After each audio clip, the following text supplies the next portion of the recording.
Welcome to another episode of the Connecting Through Technology podcast powered by Intellacall.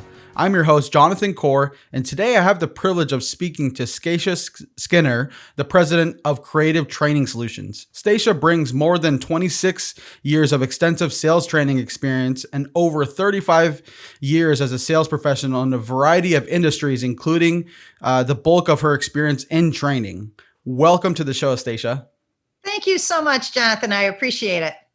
Well, let's kick this off right away, Stacia. And just to give more context to the audience as far as more of your background, I wanted to ask you this first question. How did you get started in sales?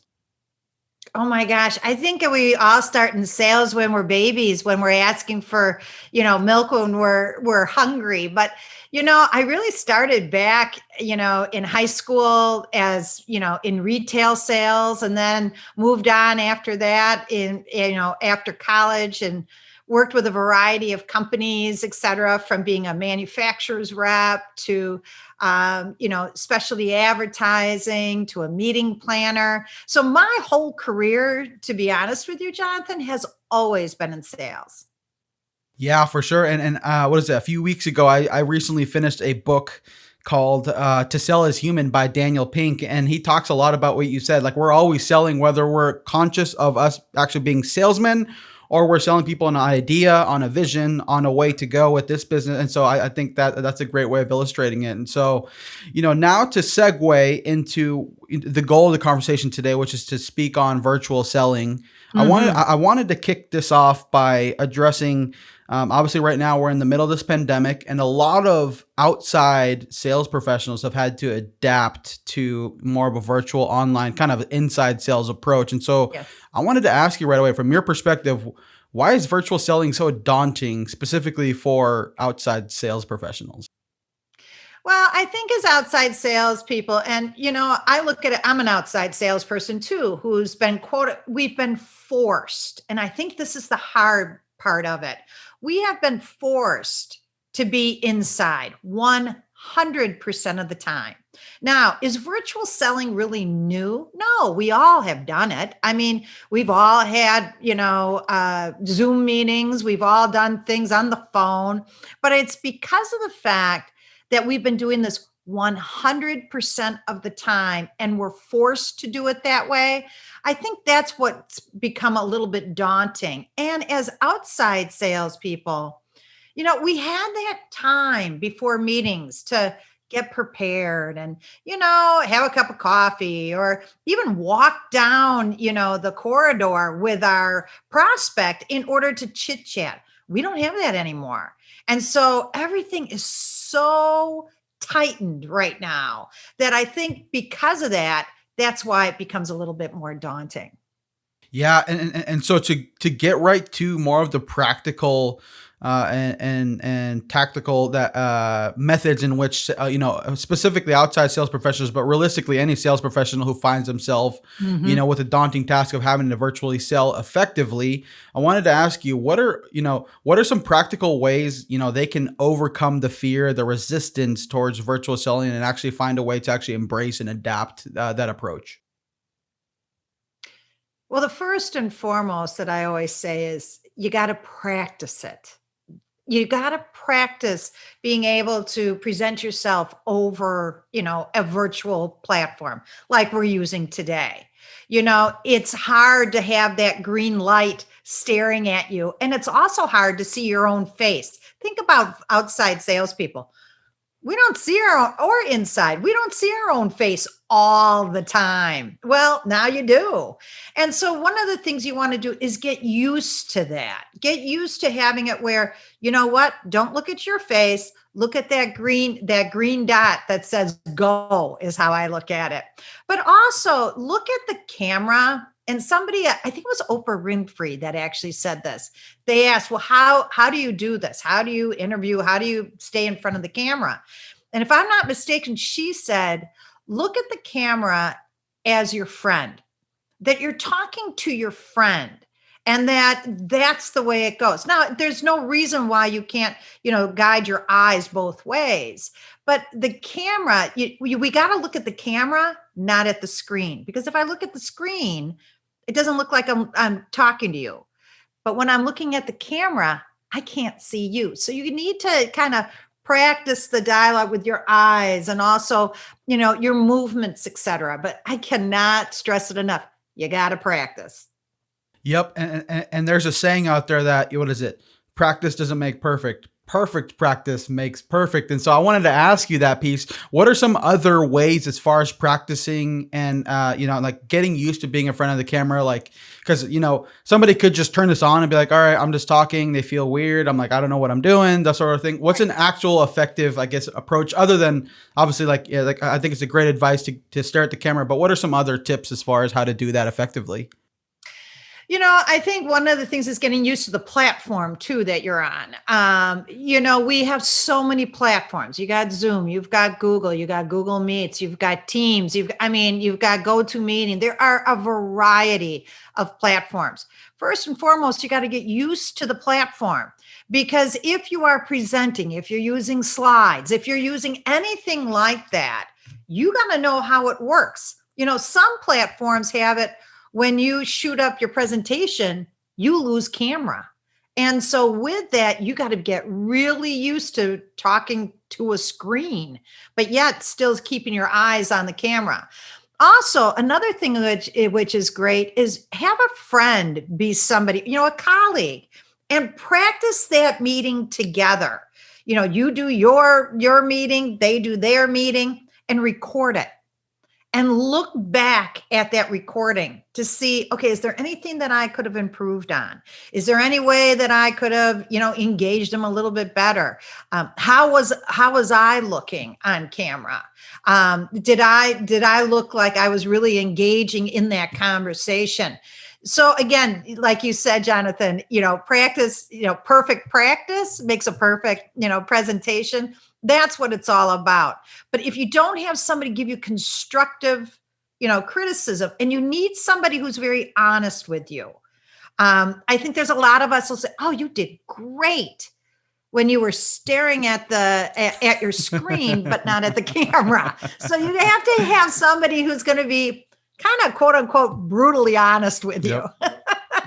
Yeah, for sure. I think that's really effective, not only with virtual selling, but I think in business, especially if because I think where the reality of the matter is we may sometimes look at ourselves as Superman, like, oh, hey, we're here to save the day. But the reality of the matter is we have blind sides. Like there's vantage points that we can't see that somebody else could pick out. And so I think that's really good advice specifically for that. And one of the things you alluded to was tools. And you mentioned obviously being familiar with their platform. I wanted to ask you, are there any other tools, software, or maybe even like production, whether it is a microphone or lighting, that you would consider as well, like how to make this process better for sales professionals to connect with prospects and customers?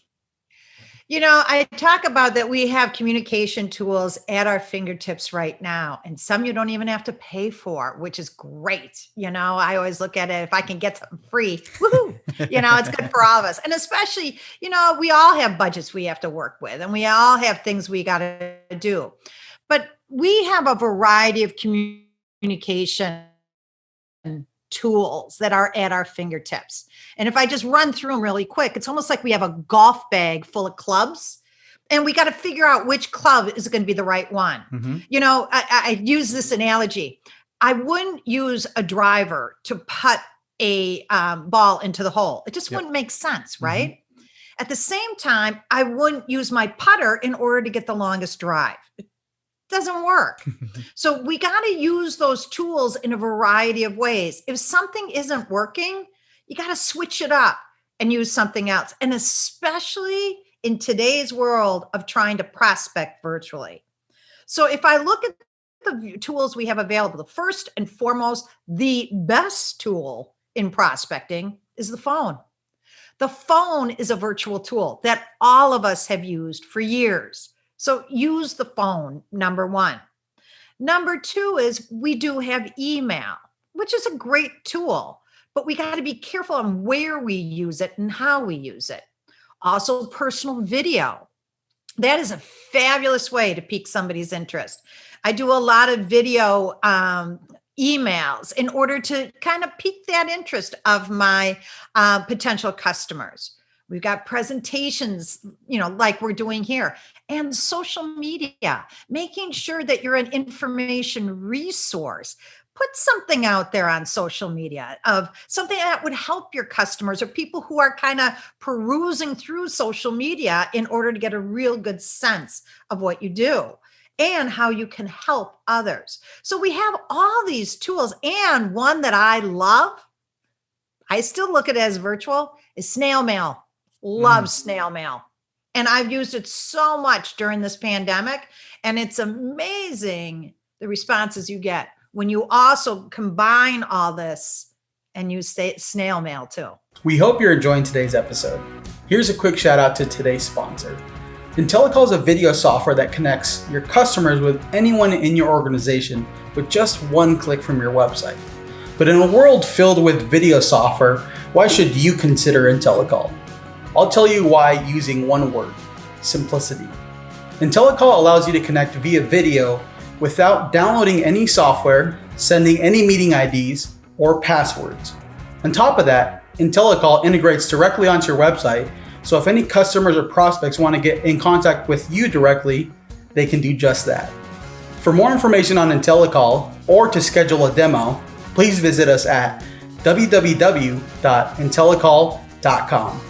And now, back to today's episode. I wanted to ask you about the personalized video and email piece, because I had a guest on recently who does a similar approach. And I wanted to ask you, what have the response has been like for that type of approach? And I'm just curious as far as like the actual results that you've gotten for yourself.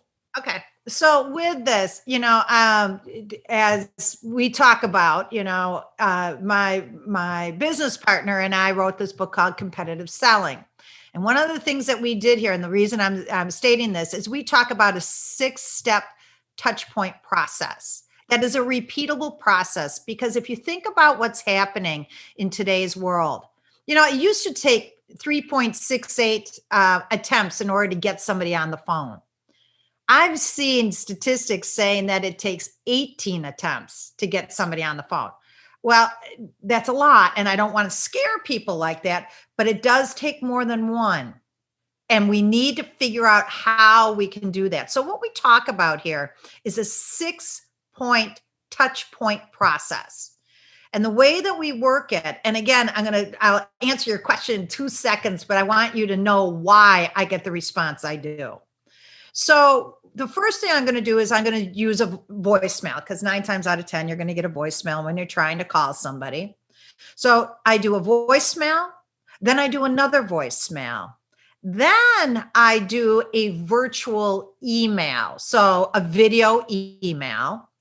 Then I will do another voicemail, and then I'll do another email that has no video, and then a voicemail again. And then once I've done that, I kind of ease off a little bit, and I'll do something else. Maybe I'll send them an article on snail mail, or, shoot them something that might be of interest to them. The cadence between all these touch points is 2 to 4 days. People wait too long in order to follow up on prospecting. Now, you asked specifically about video email. And I use video email as the 3rd touch point, because every touch point that you do, Jonathan, you're building a relationship. And so you got to give that time to do that. I don't want to start off on the gate in order and just do video email. I tried that and it didn't work. But when I do the 2 voicemails, then a video email, I get about a 60% response rate. Wow. From that video email. Yeah. Wow. I do. But I don't get 100%, right? Nothing's 100%. Yeah. That video email is really strong in the sense of, number one, I make it personal. I actually use, I'll show you, this is so silly, but I use it. I use like a whiteboard. And I say, if I were trying to prospect you, Jonathan, first of all, I would have given you two voicemails, short, sweet, to the point, right? And so they're very similar, but I want to make it short, sweet, to the point. Don't tell them everything that you do, because if I'm not interested, I'm not going to call you back. I want something that when I do a voicemail, I want you to basically say, huh, I wonder what that's all about. Right? So then when I do my video, I have this and it'll say, hello, Jonathan. Okay, is what it'll do. Just that. And I use a company called Vidyard. Now there's a variety of companies you can use. You got Vidyard, you got BombBomb, you've got Videolicious. There's a variety of them out there. But I've been using Vidyard. And then I basically say, hey, I tried you by phone a few times, thought maybe a video would be better. And I just tell them briefly, hey, the reason I'm trying to get a hold of you is I'd really like to set an appointment with you and really kind of dive into what you're doing and give you some insights on what we're seeing in the market. And then I give them, a couple of times below, I give them an action step. Hey, I've left you a couple times below. And, if these don't work with your schedule, shoot me an alternative. Let's see what we can do. That's why I get that type of return rate, because they've heard my voice twice. Then I leave a video, because if I left a video first, realize cold video, cold emails, basically, I think, what did I see? Was it like 70%? Jonathan, you might have a better idea. 70% of cold emails go into what I call the email grave. And they're never opened. So here you blew your thunder on the first one and it went into the gravesite. And so that's why you don't really want to do that first. That's actually, so one, thank you so much for unpacking the actual step-by-step process. And like you said, it's in, you said that more of this, and I'm sure more insight is found in the book Competitive Selling, correct? Is that where it's all in? Correct. Or awesome. If somebody really has, they can also contact me personally too. Awesome. Yeah, cool. Thank you so much for unpacking that. I think that really, because I've heard different approaches. Obviously, everybody has their own prospecting, kind of philosophy. And I actually like that. That actually makes a lot of sense, especially from the kind of, what do you call it? Like recognizing, like you said, your voice and audio, and then eventually transferring and then putting a face to the actual voice that, was initially calling them. I think that makes a lot of sense as far as the cycle for you specifically. And, So initially we started talking obviously about, the fears that, the fears and worries and how daunting it is for outside sales rep, or really any sales rep, who isn't familiar with the overall, maybe the cold calling aspect, maybe they're good at maybe email, but maybe not video. And so I wanted to kind of fast forward into the sales process with the prospect, as far as like, let's say once you get the initial call, you get the discovery meeting, or however it is you want to call that initial call with the prospect. I wanted to ask you, and the reason I'm going to ask what I ask is based off of our conversation in our pre-call before we actually recorded this. And you'd mentioned that prospects right now, from a virtual selling standpoint, are more unforgiving when it comes to the context of actually having a meeting. And I wanted to ask you, why is that the case? Well, number one, this is it's not a new entity, but we're in this new, and I'm going to steal a word from a customer of mine. We're in this new evolution of sales. It's not a new sales world. It's a new evolution. And when you don't have the timing that you had prior, especially in a face-to-face meeting, think about it. We had an hour. That's what I had. You had an hour to basically find out information, chit chat, and all that. And when you have an hour, you've got that span of time to maneuver things. I saw this one, I think his name is Brennan, talked about the similarity of virtual selling and a Formula One race, right? And it used to be when we're in front of somebody, we could maneuver things a little bit easier. Like we're on a 4-lane highway. If something wasn't going right, I could change lanes and go another way. In virtual, you can't, because everything is tightened in virtual. We've got basically anywhere between 30 to 45 minutes to do what we did in an hour. And in some cases, I have some customers that would spend a half a day with their prospects. Well, we don't have that now. And so what happens is that because of the fact that we're in that Formula One race, we don't have the time to maneuver. We don't have that time to look at that body language. We don't have that time to really figure that out. And so one of the things that they state is in virtual selling, you got to be right and you got to be right on, because people just won't give you the time because it's hard to get them back on a virtual meeting. We have a lot of virtual fatigue out there. I mean, I think we all got a little inundated, right? With virtual. We all did. And so what we do now is that our customers are like, oh gosh, another meeting. Well, the thing is that we've got to make sure that we're right on track, because getting them once is easy. Getting them twice is hard. And I think that, to kind of piggyback off what you're saying, it sounds like, preparation is important, knowing what the next step is after your call, knowing what that, cadence and rhythm is for those meetings. And when you and I discussed, you said that there's that you suggest 5 questions, every sales professional should ask themselves before conducting a virtual meeting. And I wanted to give you some time to kind of share what those 5 questions are. That way they don't run into hey, that felt like a good meeting in your perspective, but they don't answer the phone, they don't answer the email, they don't, there's no reaching them after that. So what are the 5 questions that every sales professional should ask themselves before conducting a meeting? Before I answer that, the one thing that I would say is that for some reason virtually, and this is one of the questions actually, for virtual, for some reason, we don't ask for what I call the NST, the next set time. And we always have to have an action step at the end of our meeting. What is our action step? What are we going to do next? A lot of you that are on this cast don't have a one-time close. We all really don't have a one-time close, because what we're all looking for is continuous business from our customers. That's what we're looking for, that continuation. So for some reason, a lot of people will present and then all of a sudden it'll be like, okay, see ya. Hope you enjoyed it. Right? I mean, that's what they do. And it's like, no, there has to be basically a purpose and a payoff for your customer, and also an action step for them to do. So I always look at it that we always want to know, what's the purpose of the meeting?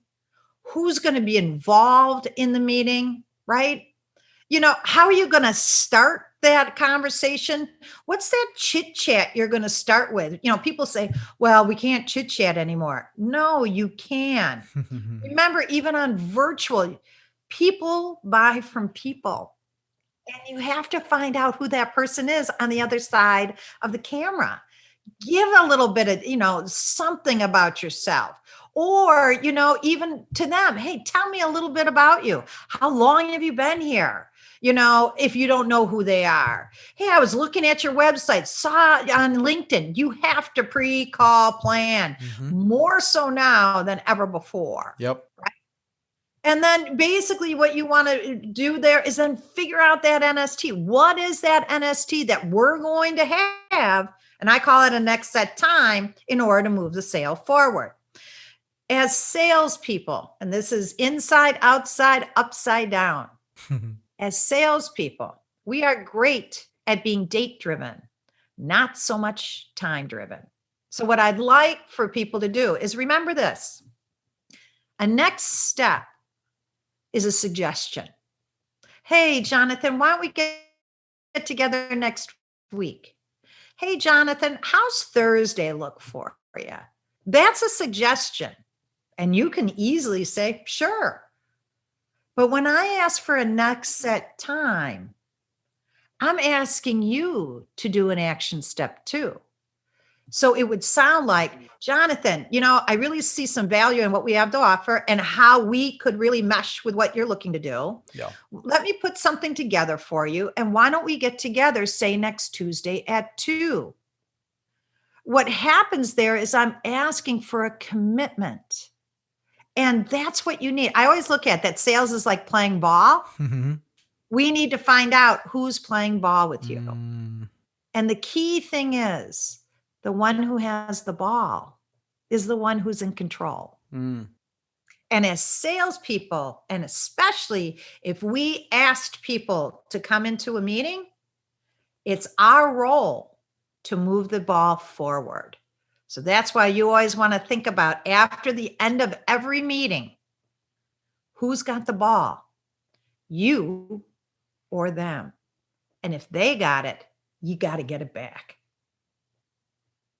Well said. Yeah, having this conversation, I've noticed, Stacia, you're a really compelling communicator. I like the kind of storytelling and obviously the illustration elements, because like even for me, like I think as we're conversing, honestly, just I forget that we're having this interview or like this conversation, because it is. I'm like, oh wow, like that actually makes sense in your whole reasoning. And so the reason I'm saying that is, for those of you that obviously want to connect and learn more from Stacia on a consistent basis, connect with her on LinkedIn. She's constantly pushing out new content, whether it is video or sharing different resources to the community. And so there's a lot more where this came from. But to close out this conversation, before I ask you the last question, Stacia, what are some final thoughts you have on the topic of virtual selling that we may have not covered in this conversation today? I think one of the things is, don't be afraid of it. We've been doing it for a very long time. It's just that we're now doing it 100%. And I mentioned that in the beginning. I think we got to embrace it. And, with everything that's happening in today's world, number one, don't blame COVID. It's time to stop blaming COVID. And virtual selling is a way for us. And so with that, I just say, get comfortable with it. Don't overuse it when it doesn't need to be. Being on the phone can be just as strong as being on virtual. I always look at it this way. In virtual selling, when you're on a platform, the reason I'm there is because either A, I have to show you something, or B, I have multiple people who are involved. Because virtual selling is awesome to get a variety of decision makers together. But sometimes the phone is just as strong. So again, remember when I talked about the golf clubs? Make sure you're using the right club in order to move a sale forward. Yeah, that's great advice. It's actually a realization I had a few weeks ago with, even my process for discovery calls. A lot of them were kind of virtual, video, face to face. My goal was, hey, like it helps, put a face to the name and actually see who you're doing business with. But I've had several really good conversations with previous customers that have only been on the phone initially, and then eventually move when you go down your sales funnel, it turns out into this type of context. So I agree with what you're saying. Both work. It's just figuring out what works best for you, and more importantly, what works best for your prospect. So exactly. So if people are interested in learning more about you, Stacia, and connecting with you, what are some of the best platforms? I know I alluded to LinkedIn before, but what are some of the other ways that people can connect with you? So you obviously, LinkedIn is very easy for many. You can also email me, and that's at Stacia. It's Stacia at cts-solutions.net, or they can also call me at 847-840-3480. I'll mention that again, 847-840-3480. My goal always with salespeople is I'm always here to help them any way I can in order to do things better than what they've done before. So that's always my goal. Awesome. There you go. It's the salesperson in yourself to, give your phone number. And I respect that. So that's super awesome. Well, thank you so much, Stacia, for coming on the podcast today and sharing, obviously, part of your journey in sales, and also to some practical tips and strategies that sales professionals can implement right away. And just thank you so much for sharing that with the community today. Absolutely. It is my pleasure. Thank you so much, Jonathan.